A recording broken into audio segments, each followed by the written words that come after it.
Hi, I'm Jeff and you're here. Now look, disclaimers. My baby sister's downstairs. She's really loud. She's having the time of her life down there. I'm not sure what she's doing, but I think she's learning how to read. For that, I will not apologize because she's 4 and that's what 4-year-olds do. Let's go.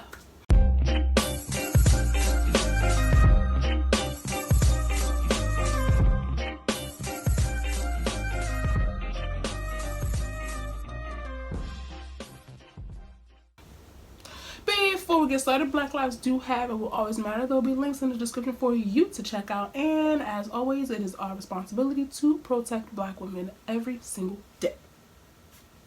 Period. No questions asked. No answers given. Just protect us. And we'll be good. Period. Today's video.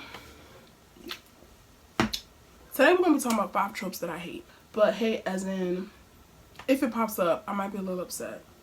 You know? Number 1, reluctant hero. And I know in the 10 tropes I love, reluctant hero was on. Wow, I had started going on a little rant a little bit, but here we go. Here's the rant. Reluctant hero, we know you don't want to save the people. We know that. You gotta say that every 5 seconds though, like every other. I don't want to do this. Now we got work. I don't really want to do the work today. I don't really want to do the work today. I don't really want to do the work today. I don't want to do the work today. What? What's this? Uh-oh, I don't really want to do the work today. I don't really want to do the work today. I don't really want to do the work today. I don't want to do the work today. Yes, we know. We know you don't want to do the work today. We know you didn't want to do the work yesterday. We know you won't want to do it tomorrow. But look, evil is coming. You gotta get it done. I don't care. What if it's an ends justify the means situation and now the main character, the reluctant hero, don't know what he wants to do? Now that is good. But if you're telling me you're just complaining the whole time, but let's move on. You don't gotta keep reminding me every other page, every other second. I don't care. Just get to the book. Number 2. Sister, you left your book. Here it goes. What are you doing? Number 2, war to romance. Now look. Now look. Now look. That's another. I know that sounds like I'm saying enemies to lovers. That's not what I'm saying. I'm saying there's a war going on and the main character goes and falls in love and then now all of a sudden there's no more war. Like now all of a sudden we just care about the romance aspect. Like no, the shigoffs are still coming. You know what I'm saying? The people still coming. The bad men's, they're coming. So whether or not you want to kiss this fine man or lay your head upon this fine woman's bosom, that don't matter.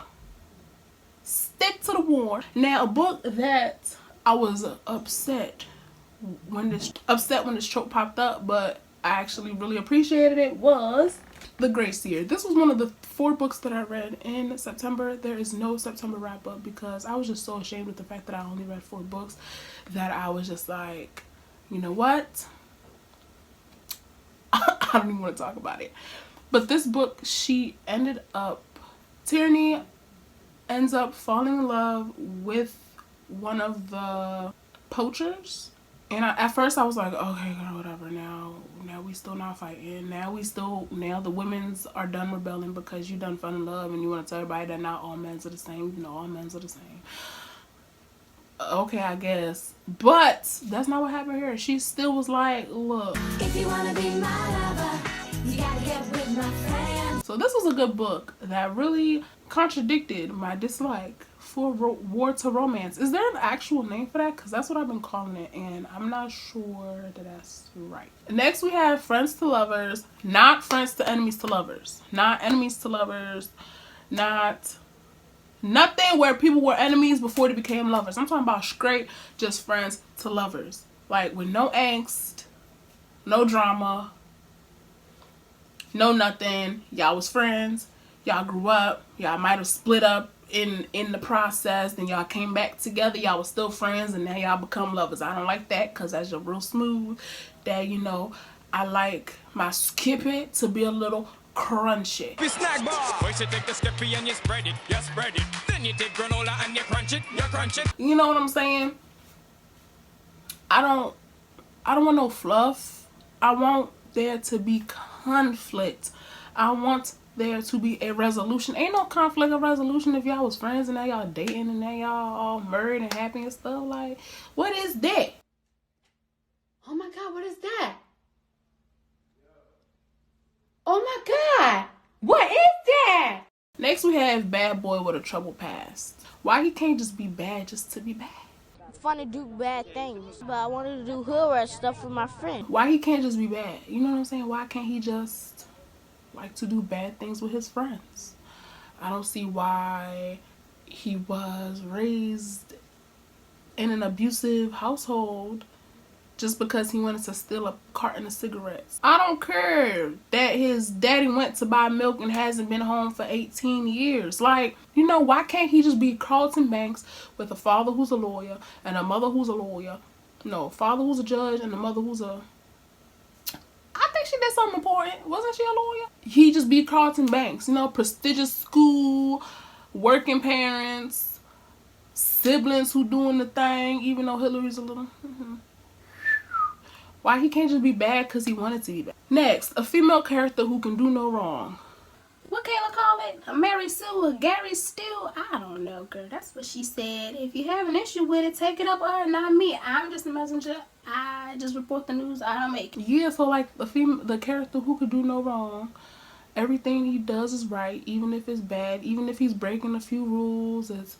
There's always a justification for it. Like, no, you're not special. You don't get no special treatment. Everybody gets in trouble the same, and it's like, you're not perfect. Why are you getting all the passes? And I don't like that. Like, sometimes I feel like the protagonists in some stories need to be held accountable for their actions. There's no way, because it's not realistic for somebody to do something wrong and then next thing you know they all police officers. Let's just move. There's an honorable mention. When you use mental illness as a personality trait, that's not cool. Where it's like, oh, this person is quirky because they see things. And it's like, girl, no, they probably a paranoid schizophrenic. What are you talking about? Mental illness, and they should probably get help. Or like, when they don't bring anything to the table except for their mental illness. It's just not cool. Because mental illness is not something that people should try to capitalize off of. You know what I'm saying? So it's like, you can have mental illness and still have a personality. And sometimes some authors, they just don't know that. I don't know. I don't know who needs to tell them, but... You better talk to her before I do, because I'm hurt her feelings. Mental illness isn't a personality, boo. If you guys can think of any tropes that you don't like, let me know and I'll let y'all know how I feel about them. But that's all we have for today. I have to go because I have...